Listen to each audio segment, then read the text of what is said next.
Hello and welcome to my little recording of basically the user's guide of Warframe.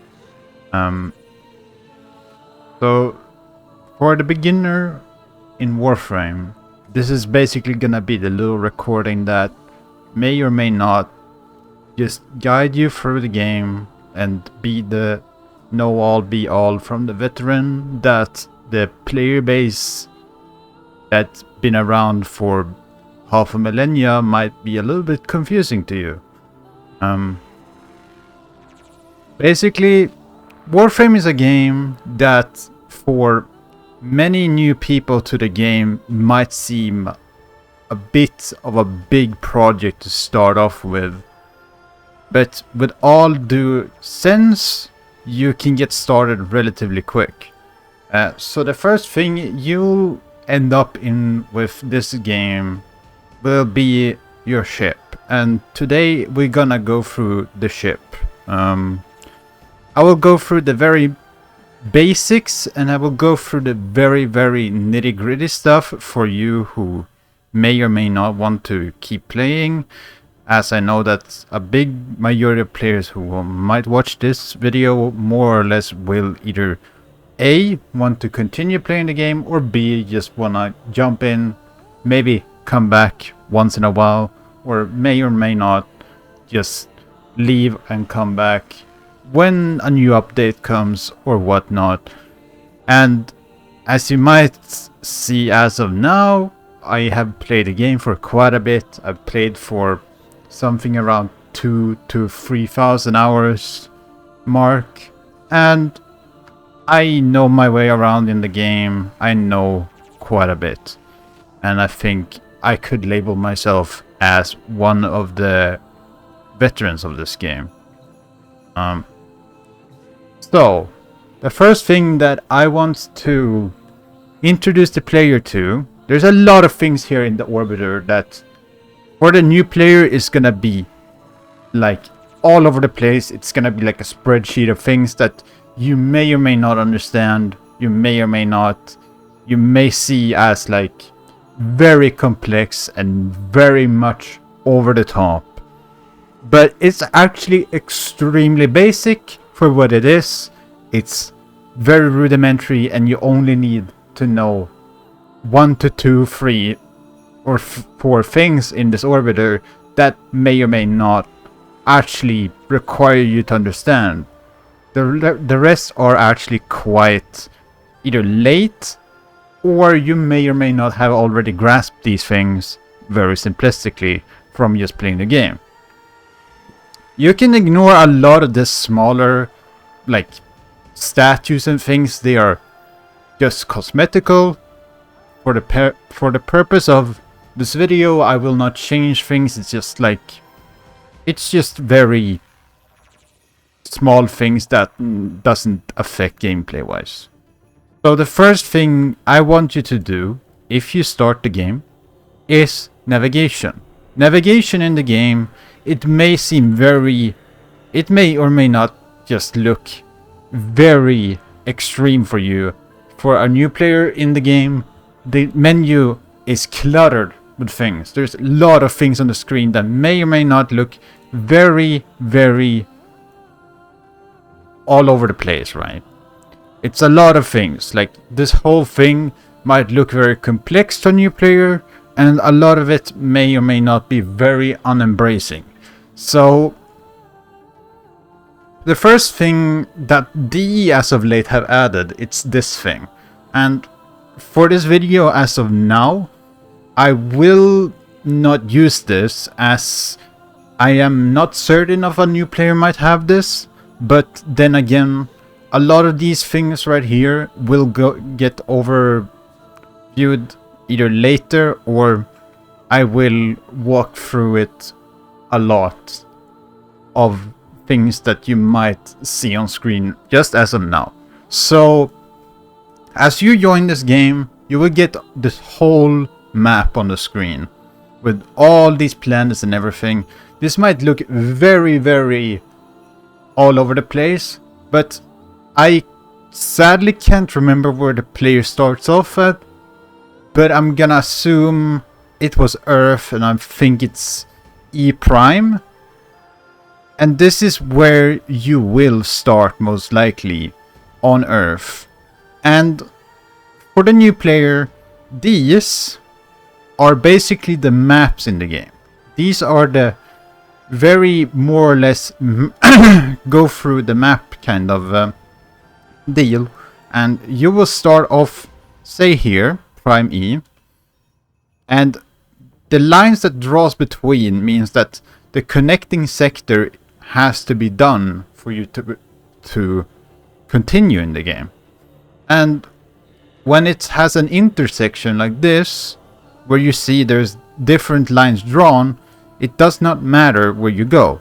So say you go this way, or of course it does matter where you go this and this way, but in this regard, when you get to this mantle, it means that you can go to Gaia and you can go to Lith. But that also means that you can then get to Gambria and Pacific, depending on if you chose Lith or Gaia first. Then again, defense will always be easier than interception as a solo player, which I do mean this lightheartedly. A lot of new players will start off the game alone, and they will exceedingly reach points where they work together with other players. And this is just the basic understanding. Of course, if you don't use open session, and a lot of the time there's a very likelihood that you will play alone. So for a new player as well, that I will already explain right out of the gate, that for me is also brand new, is when you hover over this, it will say suggested damage. And you might now say, what are these icons? What do they mean? So these icons are, first of all, the basic damage type is basically the hammer, right? And the other thing is a combination status. Combination status is when you combine two basic status effects, such as fire and electricity, creates radiation. And in this case, it's corrosive. And corrosive will be created from you having electricity and toxic. And with that, you create corrosive. Corrosive in the game is most effective against enemies that has a little shield next to their name. And they're, depending on, of course, if you've changed anything in the settings, but often they will have a yellow health bar, or they will have a yellow little shield next to them. This means that they have armor. Armor in the game will basically be an added or a subtractor from damage in the game. And we'll touch on that later on when I talk about damage in the game. There is a lot of things for a player to take in the damage section. Then this might end up in a different video. I do not know yet. I will of course touch on this subject, and it's very important for a new player to understand. Okay, so now, when you understand these things, you might ask, what is Cetus over here and Plains of Eidolon? What are these icons right here? Since these are the most usual. I see also Mars Junction, but I will briefly talk about that shortly. So, you might wonder now, what is Cetus? So, on a few planets in the game, there is a place like this, where you have an open area, basically an open world area. And these open world areas in the game will have special resources that you can only get from these areas, such as resources, such as certain economies, and also certain ways of progressing in the game, which may or may not be different from the other ladders of the game. And these things can vary a lot, since there's a lot of things in the game as of now that can actually be very good from these places. There is actually four different places in the game currently, as I think, that is open areas. No, it's yeah, no, I mean, yeah, the technically is four. We could touch on the fifth one another time, which I do not count in as a open world, but of course the player base could say different. I assure, and I do abide by criticism in this regard. In that regard, I am sorry that if it's wrong, but move on. So, what are these open areas? Else than just resources?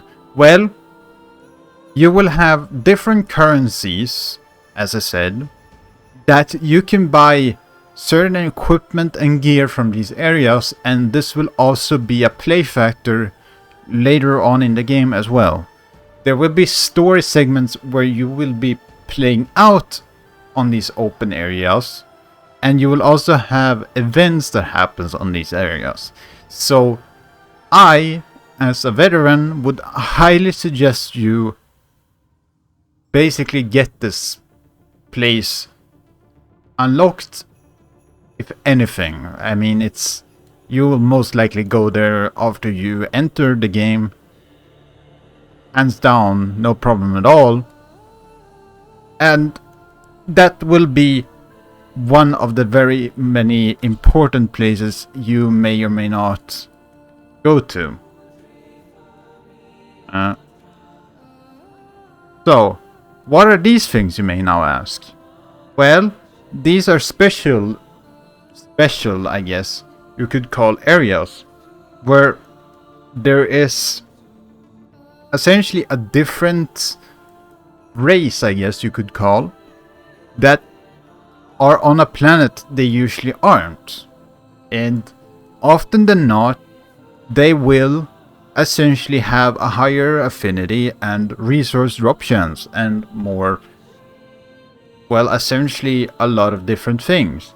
For a new player, I would highly suggest you get to these nodes, as you may read 15% drop chance and affinity, especially affinity for you who is new to the game at this point, will be very useful.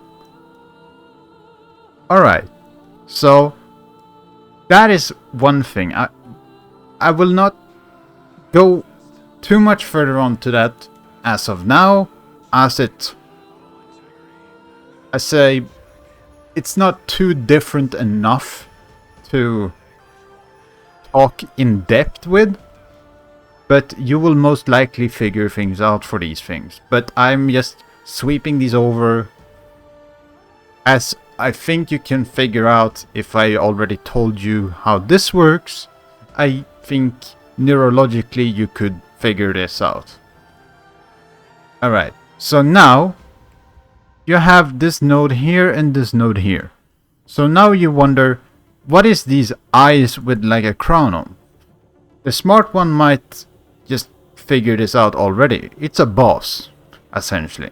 So this is one integral boss that you have to kill in the game.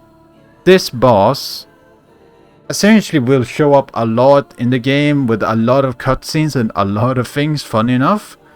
But in this regard, I would suggest you do this boss when you feel comfortable in the game. Don't go out of your way to do anything that you don't feel comfortable with, if this is a big factor, right? So now, what is ERPO? So, what is ERPO? ERPO here is a mobile defense, as you may see, And you wonder, what is Archwing? Well, Archwing is a segment in the game that sadly had been overlooked for many years, but I disregard. Archwing, I do suggest you get one quite early on, as you can use this for open worlds. A lot of veteran players will have an Archwing. Due to that, you simply can use it, as I said, in an open world. An open world gameplay will a lot of the time have quite big areas, like actually very big areas. So stretching across the fields of these planes will very much benefit you if you will just have something to accelerate the speed. Alright. So I won't go over too much, as I'm pretty sure most players they will figure on amongst the basically playtime of the game that this will be a thing that they will obtain relatively quick, as it pretty much is part of a story as far as I remember. Alright, so now we have 2 more nodes here. 2 more nodes I want to go over. This one right here is integral to a story.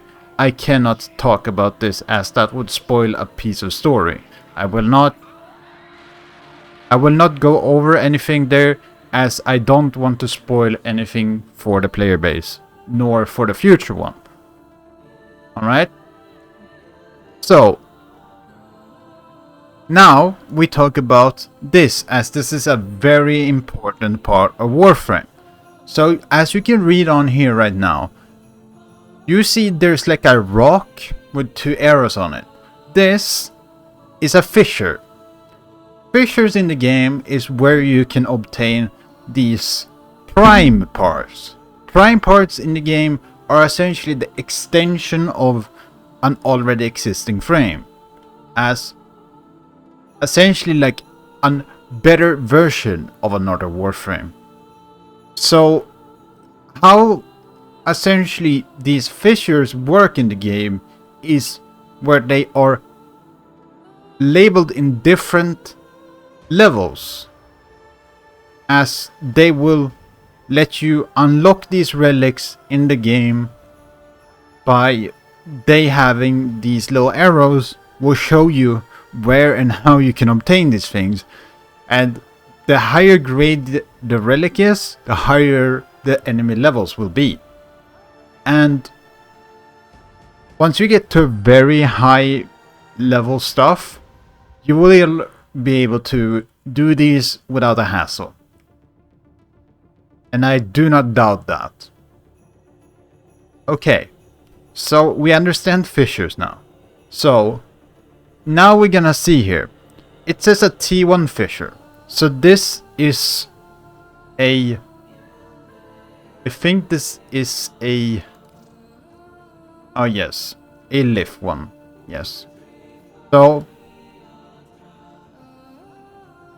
the lift relics will usually contain, well, okay-ish stuff. Of course, it will contain the basic and rudimentary stuff that aren't particularly bad at all. Like, they're actually, like, you can make work of these things really well, but they're not gonna be significant enough till the end of the game.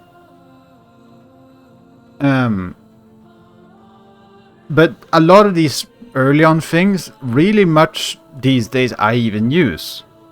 I use a lot of these things. Of course, with tweaks and everything, you can make most things in Warframe work. But I'll touch on that another time.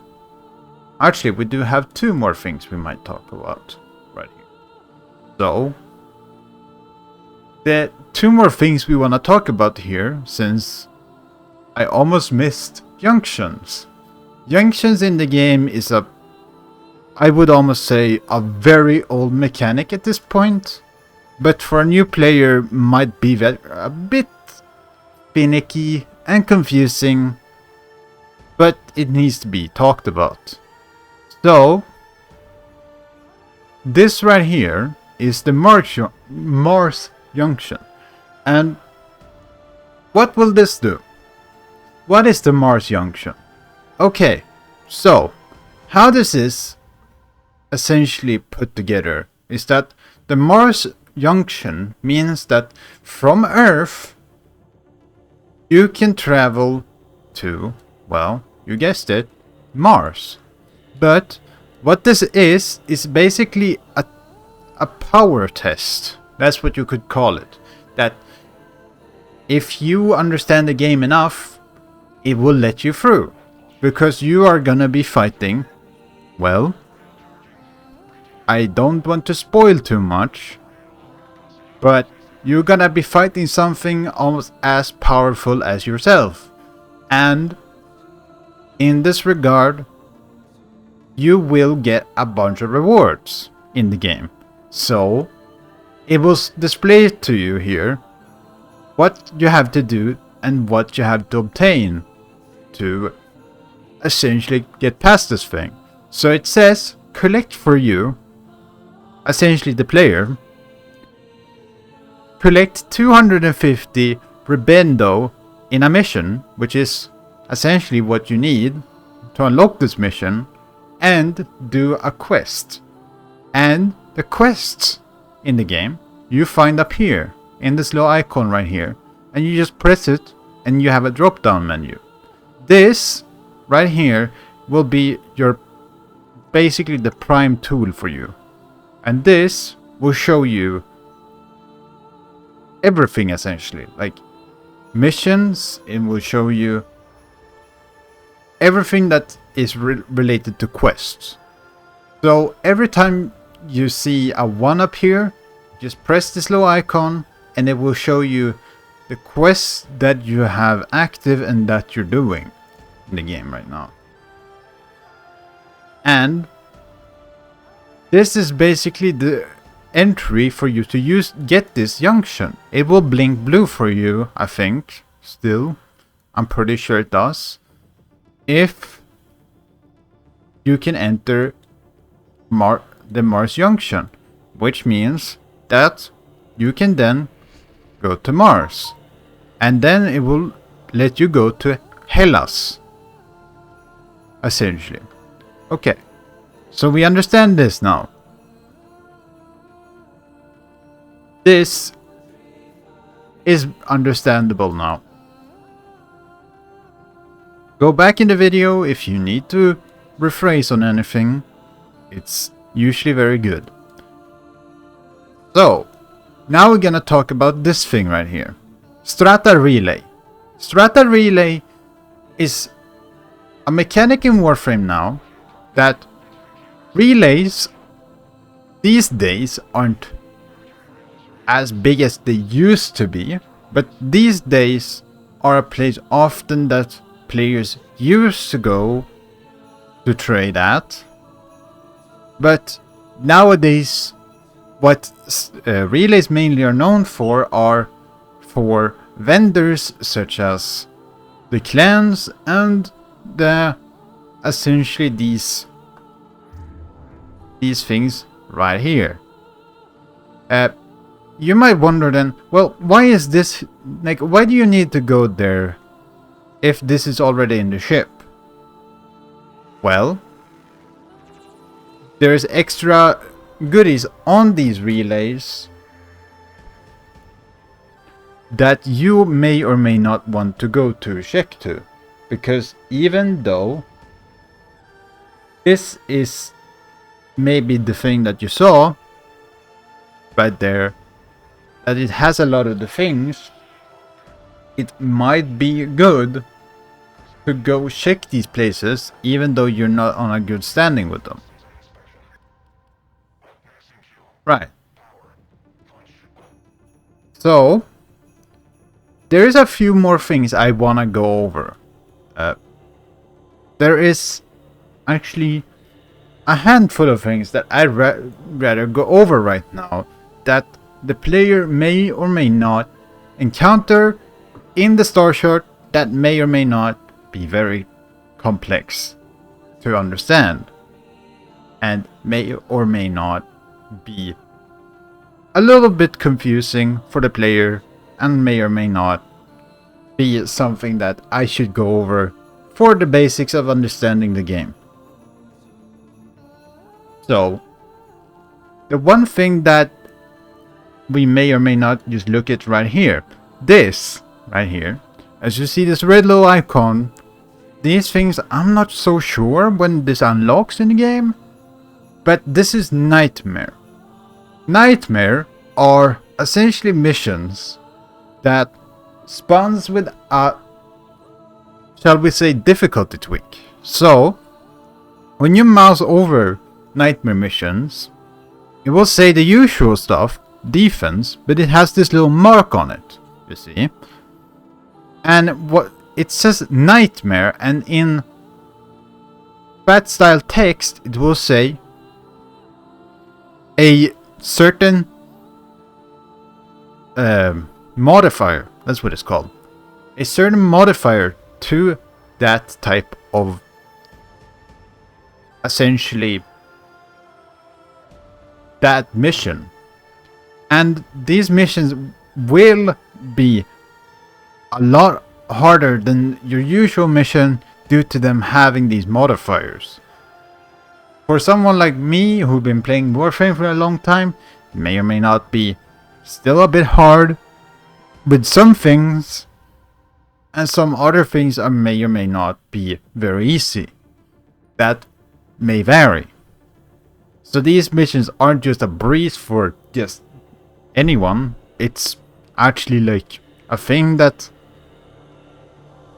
well, essentially is hard for even the veterans of the game at times.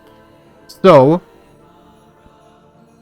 why would you do these missions, as they might more or less just be just around like this, and why would they, what do they really just do, and what do they cast, and why do you, oh, that's actually another thing we could talk about. Why would you do these missions? Well, some of these missions actually contain certain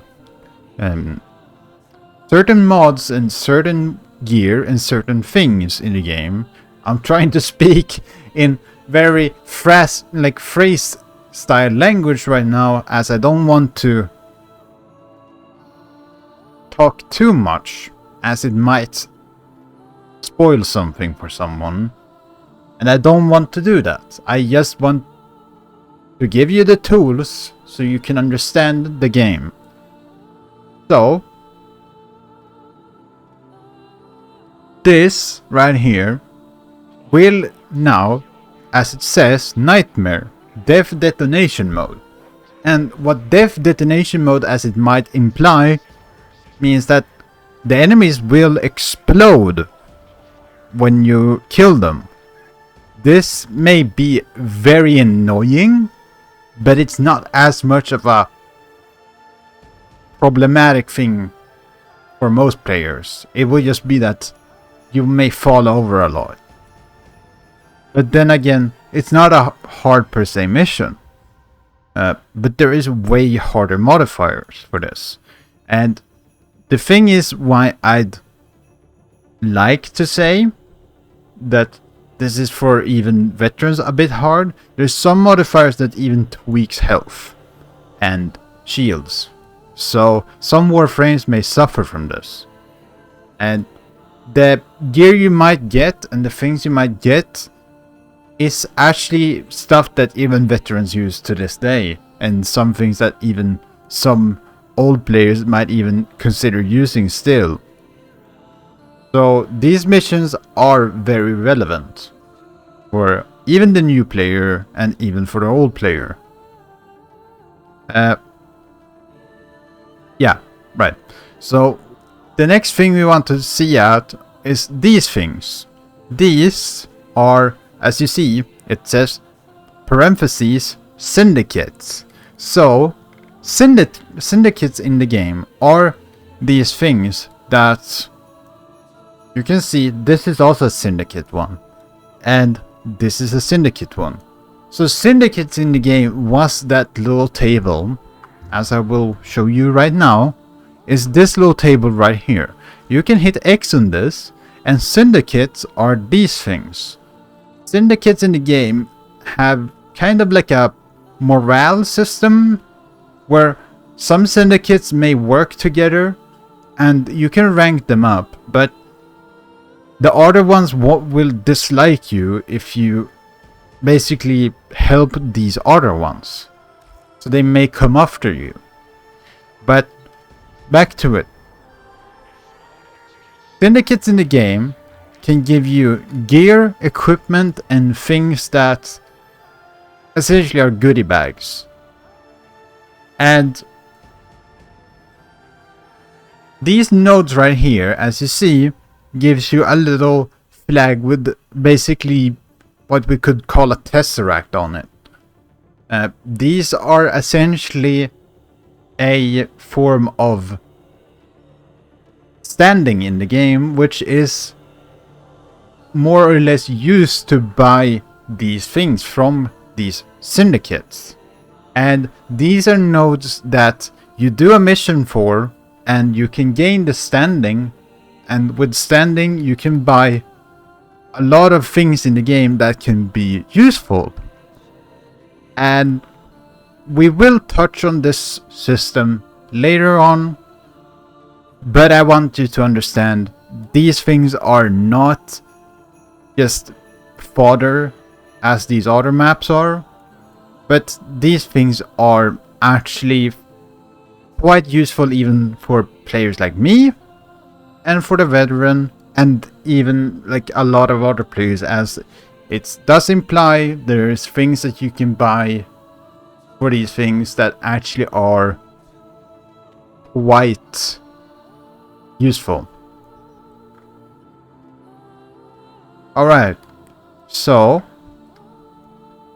I think we went over most things now that the early on player can experience. Oh yes, a thing we might as well talk about right now.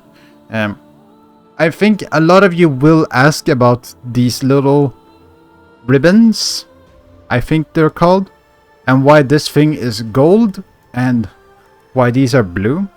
These are the blue ones means essentially you have finished the planet. And the yellow ones I will not talk about, as I don't want to spoil anything for the player at all, but you will have to see after you've beaten a certain boss or a certain mission in the game, and I don't want to say anything about it, but these things will show up when you finish that. And essentially a lot of these things that has like this blue ribbon on them means that you have finished a planet, they're done, you have essentially succeeded at more or less finishing up that area. There's a lot of the things in this game that you may not see at first, and a lot of these things you see right now might not be on your map. I sadly can't hide them for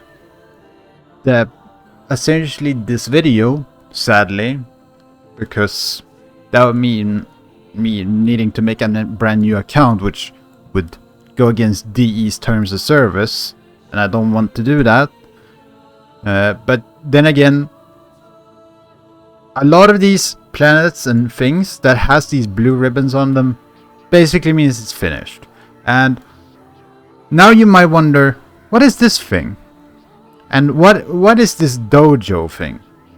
Well, a lot of the things that has this, like these planets and everything, has like these ribbons on them.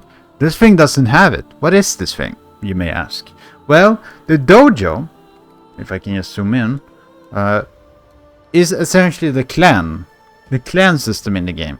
And the dojo is a place where a lot of the newer players can get a lot of good gear. There's a lot of goodies in this place.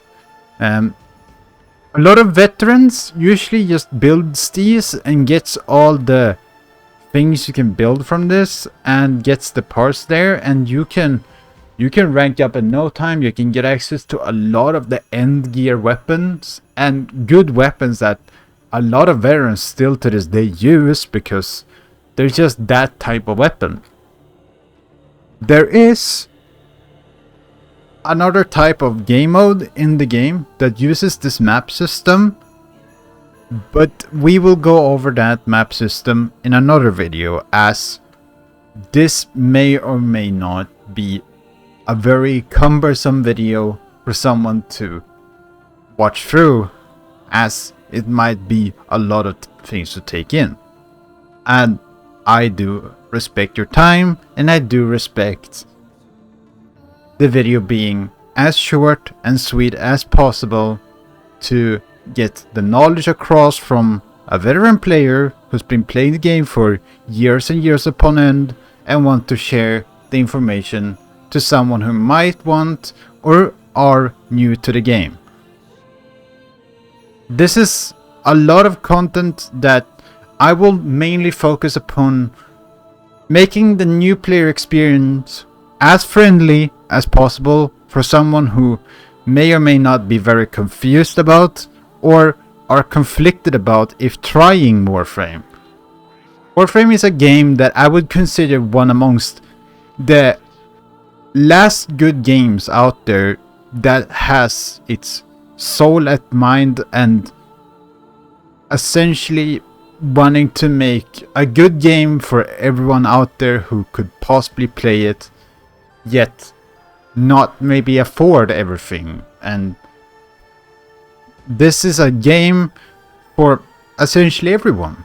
Essentially anyone who just want to pick it up and play with their friends, or a game that essentially can just be something fun to do in due time. So I will probably end this video here, but I will meet you in the next one, in the next video. So I wish you all the best, and I'll see you next time.